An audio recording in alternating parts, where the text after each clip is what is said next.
इस वीडियो के माध्यम से हम मध्य प्रदेश लोक सेवा आयोग के बारे में जानेंगे। मध्य प्रदेश लोक सेवा आयोग यानी कि एमपीपीएससी का जो एग्ज़ाम है उसमें एमपीपीएससी प्रीलिम्स एग्ज़ाम 2020 का जो सिलेबस है वहाँ 15 आयोग दिए गए हैं। उनमें से 4th नंबर में मध्य प्रदेश लोक सेवा आयोग दिया गया है। तो उससे संबंधित जो भी महत्वपूर्ण तथ्य हैं उनको हम यहाँ पर डिस्कस करेंगे। तो आइए फिर देखते हैं। सबसे पहले हम ये जान लेते हैं मध्य प्रदेश लोक सेवा आयोग क्या है। यदि हम सरल शब्दों में बात करें तो मध्य प्रदेश लोक सेवा आयोग मध्य प्रदेश राज्य के अंदर प्रशासनिक अधिकारियों की भर्ती करने वाला अधिकरण है या संस्था है। यह विभिन्न अधिकारियों की भर्ती के लिए अलग अलग कई स्तरों में परीक्षाओं का आयोजन करता है और उसके माध्यम से भर्ती का कार्य पूर्ण करता है।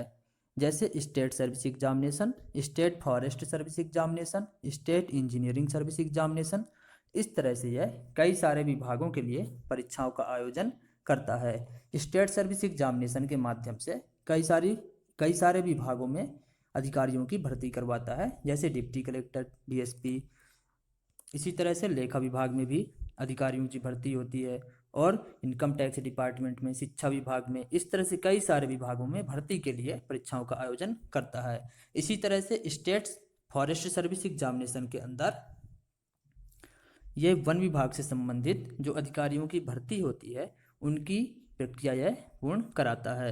स्टेट इंजीनियरिंग सर्विस के माध्यम से इंजीनियरों की जो भर्ती होती है उसकी प्रक्रिया यह पूर्ण कराता है।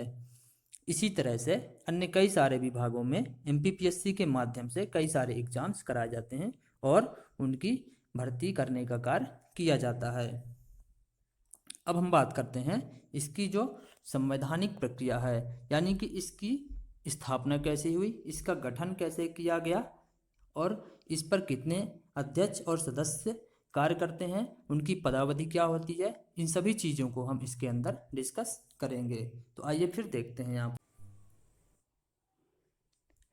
मध्य प्रदेश लोक सेवा आयोग भारत के संविधान द्वारा स्थापित एक संवैधानिक निकाय है, यानी कि इसे संविधान द्वारा स्थापित किया गया है, इसीलिए इसे कहा गया यह एक संवैधानिक निकाय है। और मध्य प्रदेश सरकार के लोक सेवा के पदाधिकारियों की नियुक्ति के लिए परीक्षाओं का संचालन करता है, जिसे कई स्तरों पर संचालित किया जाता है। इसके गठन की हम बात करें, इसका जो गठन है, जैसे संघ लोक सेवा आयोग का गठन किया गया था संविधान के भाग 14 के अंतर्गत अनुच्छेद 315 से 323 तक जो प्रावधान किए गए हैं गठन के, उसी तरह से यहाँ पर राज्य लोक सेवा आयोग यानी कि मध्य प्रदेश लोक सेवा आयोग का गठन किया जाता है। इसके बाद हम यहाँ पर बात करते हैं इसका जो गठन है वह राज्य पुनर्गठन अधिनियम 1956 के अंतर्गत किया जाता है। इसकी धारा 118(3) के अंतर्गत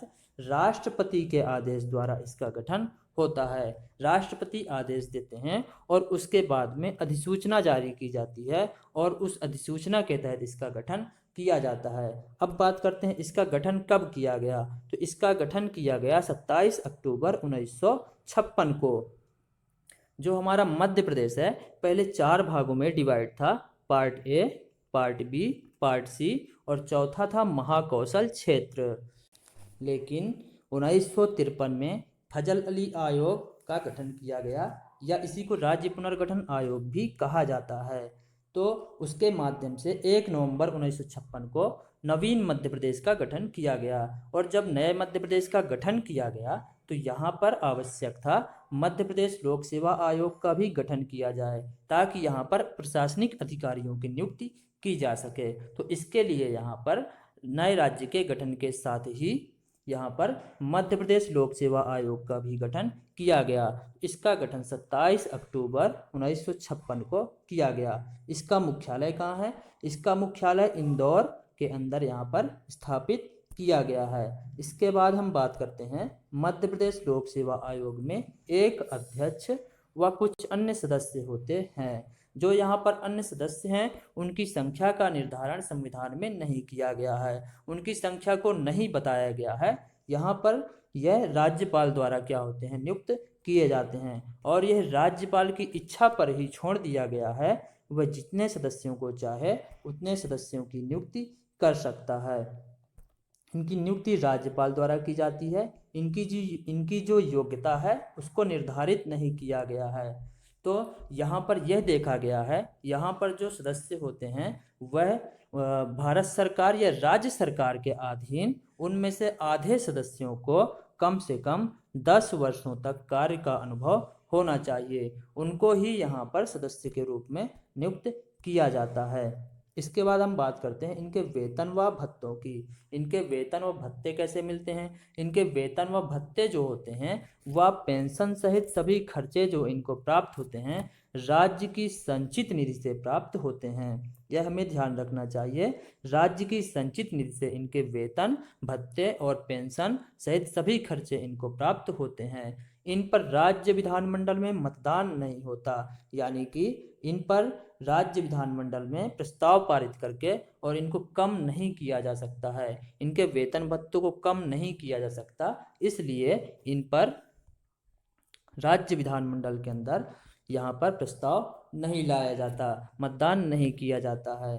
इसके बाद हम बात करते हैं नियुक्ति के पश्चात वेतन व सेवा शर्तों में कोई अलाभकारी परिवर्तन नहीं किया जा सकता। यानी कि इनको नियुक्ति देने के पश्चात यानी कि नियुक्ति देने के बाद में इनके वेतन, भत्ते व सेवा शर्तें जो होती हैं उनमें कमी नहीं की जा सकती है, यानी कि उस पर हानिकारक परिवर्तन नहीं किए जा सकते हैं। उन पर वृद्धि तो हो सकती है लेकिन उन पर किसी भी प्रकार की कमी नहीं की जाएगी।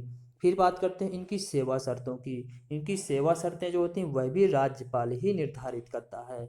इनके कार्यकाल की बात करते हैं तो इनका जो कार्यकाल होता है पद ग्रहण की तारीख से, यानी कि जब से अपना पद यह ग्रहण करते हैं तब से लेकर के 6 वर्ष की अवधि या 62 वर्ष की आयु, जो भी इनमें पहले होगा उस अवधि में या उस उम्र में यह क्या कर लेंगे, सेवानिवृत्ति ले लेते हैं, सेवानिवृत्त हो जाते हैं। यह अपना त्याग पत्र किसको देंगे? अपना त्याग पत्र यह राज्यपाल को दे सकते हैं। इसके बाद हम बात करते हैं कार्यवाहक अध्यक्ष। तो कार्यवाहक अध्यक्ष क्या होता है? कार्यवाहक अध्यक्ष यानी कि जब मध्य प्रदेश लोक सेवा आयोग का जो अध्यक्ष है वह कार्य पर नहीं आ पाता है या वह त्याग पत्र दे देता है या वह किसी कारणवश कार्य पर नहीं आता है, तो ऐसी स्थिति में यहाँ पर कार्यवाहक अध्यक्ष को राज्यपाल द्वारा नियुक्त किया जाता है। यह जो कार्यवाहक अध्यक्ष होता है ये सदस्यों में से ही किसी सदस्य को कार्यवाहक अध्यक्ष के रूप में नियुक्त कर दिया जाता है और वह तब तक वहां पर कार्य करता है जब तक नए अध्यक्ष की नियुक्ति नहीं हो जाती है या वह अध्यक्ष पुनः कार्य पर नहीं लौट आता। फिर बात करते हैं इनके निष्कासन की। इनका निष्कासन राष्ट्रपति द्वारा किया जाता है। राष्ट्रपति इन्हें उन्हीं आधारों पर पद से हटा सकते हैं जिन आधारों पर संघ लोक सेवा आयोग के अध्यक्ष व सदस्यों को हटाया जा सकता है, यानी कि इन्हें संवैधानिक प्रक्रिया के द्वारा ही हटाया जा सकता है, महाभियोग के द्वारा।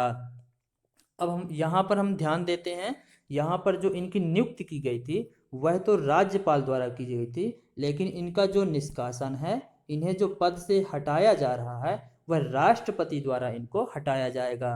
राज्यपाल इनको इनके पद से नहीं हटा सकता।